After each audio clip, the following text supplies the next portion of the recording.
Yeah, people generally want to touch my work. We quite often have signs, but we've given up with it now. Please do not touch, because there's no point. Because then they just go, "Can I touch?" And you're like, "Okay then." So I think it's the same for the work that I was doing before. That was very glassy and glossy, and they wanted to feel that texture of it. And then the stuff that's black and white, where you're not quite sure what it's made of, and then you touch it and you're like, "Oh, ceramic." If you can't make things and go, "No," so you just look at it, you know straight away, you look at it and you just think, "No, that's awful, that's really, really awful." It's not going to lead you on, it's not going to expand you. I think if you just always make things and you're like, "Yeah, that's it, then you're just kind of, I don't know, I think you won't expand creatively. I think it's really good to make things and to say no. It's good to smash things up. Artistic practice in ceramics was almost the first practice, and now it's very much a side effect of the clay. Now the use, 95% of the clay that we dig out of the ground and manufacture is going into the technology industries. So everything from computers to spacecraft to aeroplanes, telephones, it's in nearly every piece of technology that you have. You pick up the clay, you get the bag of clay and you start making something, and it can be abstract or it can be something you've decided to make, and then you kind of go whoo, and everything kind of quietens down, and there's just this like really nice, just a nice feeling, a peaceful feeling. You just get in the zone. And I think what's nice is you start making something and then it might turn into something else. So your starting point, I think it's the same with drawing as well. Your starting point, you think it's going to be something, and then something else happens and you think, "Oh, that's turned into that." And then you go with it, and then the ideas develop like a sketch in front of you. And I think that, well, it's less thinking. You're not thinking, "I will make this now and it will look like this." You kind of go, and this thing almost creates itself.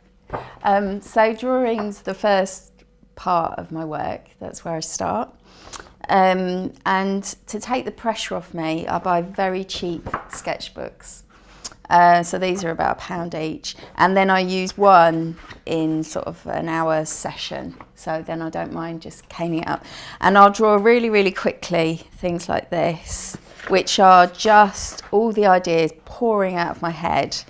And I start to make up these initial sort of sketches. So this is a box of knives, and this is a box of stacked up furniture, or a large piece of stacked up furniture.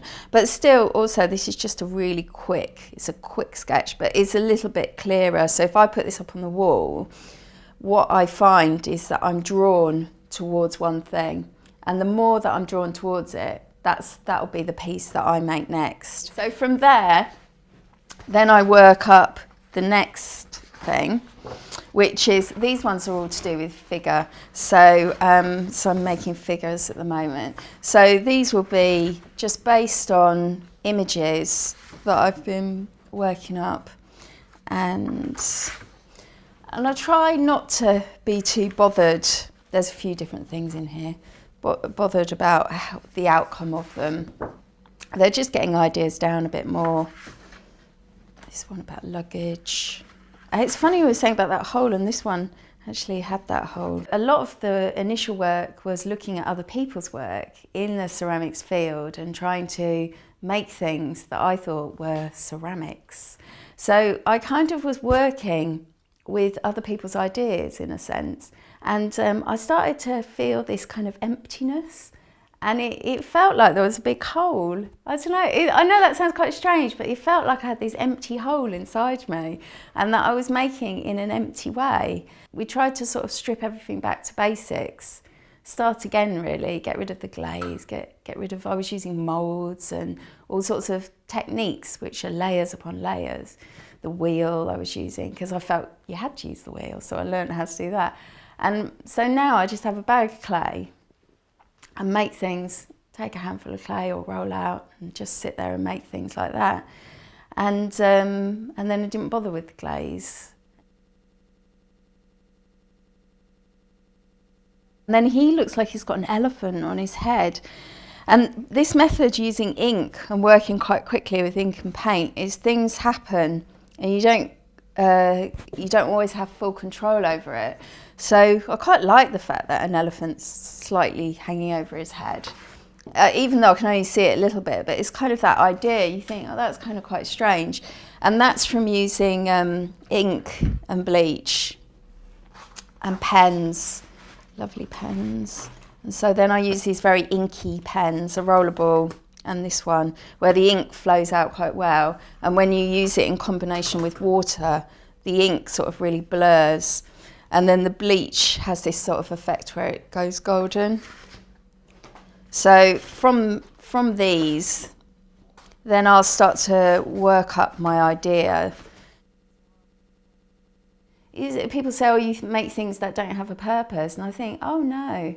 It has a purpose. It has just as much purpose as a bowl. It has this purpose of holding my stories, which open up other people's stories. Not always, but quite often somebody will rush in and go, oh, I've got to tell you. And it'll be about Aunt Mavis or whatever, but there'll be a whole big story that comes with it. And so it's a container of stories. A kiln is very, very simple technology. It's a ceramic box. It has nichrome wire, which can go up to those temperatures without melting. And it has a contactor at the back. And the contactor goes on or off. And it has here, this is a pyrometer, which measures the temperature in the kiln. So it's just hugely simple. And people build these by hand themselves all the time. It's kind of a ceramic-y type thing to do, build your own kiln. But I don't do that. A friend was doing some clay workshop. She brought some clay home and I made this little bowl with a lid. And my boyfriend laughed at it hysterically.